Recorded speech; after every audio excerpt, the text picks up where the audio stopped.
üçün şəhid olmusan bugün.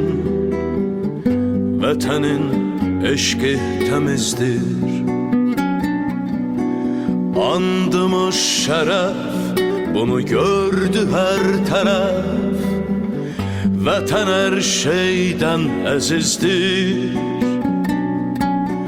yollarında daş var, ürəyində intiqam. Mənim gözümdə yaş var, şəhidim. Sən vətənin borcun həyatınla vermisən. Bizi gəl bağışla, bağışla şəhidim.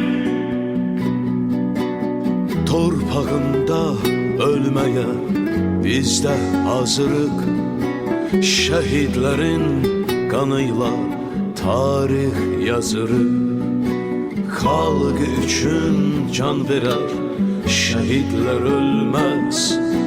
Vətən yenilməz, vətən bölünməz.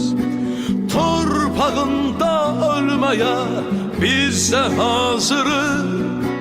Şəhidlərin qanıyla tarix yazırıq. Xalq üçün can verər, şəhidlər ölməz. Vətən yenilməz, vətən bölünməz.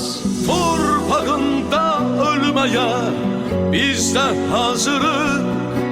Şəhidlərin qanıyla tarix yazırıq.